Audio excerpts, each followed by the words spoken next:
Hi, today I'm going to show you how to reset your locks back to 0 after your child has completed the first Blimey Box game. This is going to help you get them all ready so that you are able to reset them for all of the future games. Our number one tip is that you need to make sure that you reset your locks back to 0 after each game.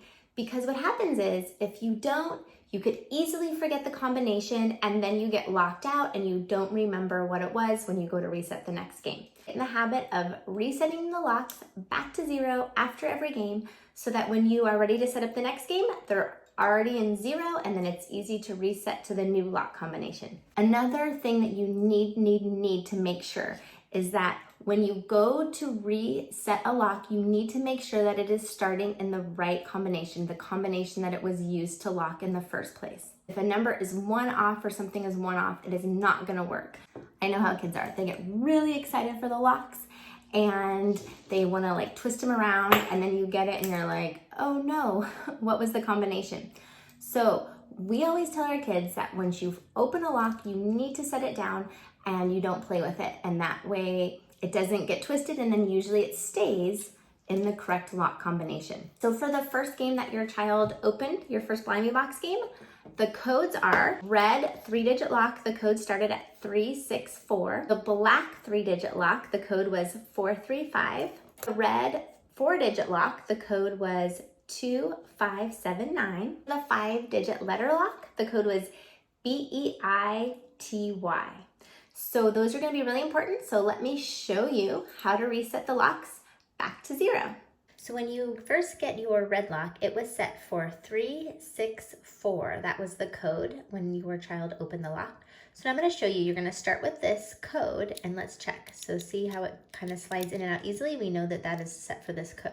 So up here at the top, it's hard to see, but there's a little notch right here. So when you pull this out and you turn that little notch to the side and then you push down and then you twist it forward so that this part faces your numbers. And now we can set it back to 0. So I'm just gonna switch it all the way back to 0. And then you should be able to just switch it over to the side and it'll pop out. And now if you see it slides in and out easily, then you know it is locked at 0, 0, 0. Your black lock is the same, except for this lock was set for 435. That was the code that your child needed to open the black lock on the first game. So again, we see it slides in and out easily. The same exact thing. There's this little notch here, and you just push it at a 90-degree angle, and you push it down and twist it. And then we're gonna just twist this one to 0. If you ever notice that it gets like a little bit hard and it's hard to move the numbers, just stop because something is wrong. And it should feel really easily. And you always just want to make sure it slides in and out easily first, because that's how you know that it is on the right code, because you have to have the right code in order to reset the lock. So now this one is reset for 0. Lock is the exact same way.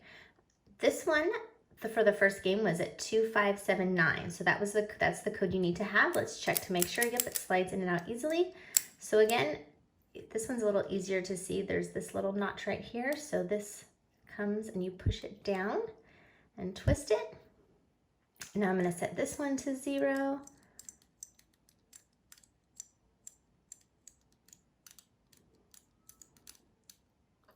And then just twist it over the letter lock.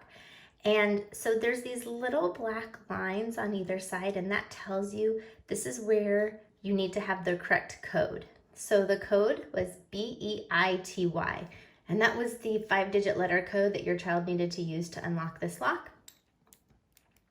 As you can see, this one comes in and out. So in order to switch this lock, you need to turn this one on the right-hand side. See this little black line? I'm going to turn this so that it is aligned with the shackle right here. Make sure that it clicks into place. So it should be aligned right here. And now I'm going to reset this to match, because those are the letters that are raised up a little bit. Do you see how they're kind of raised up? And so we're going to set it to match. And then all I need to do is turn this little black line back down here. And now It is set for match, and this is kind of what we consider the 0 on the letter lock because it's the raised up letters. And so now you have them all set back to 0 so that when you go to play the next game, you will easily be able to set them to the new combinations.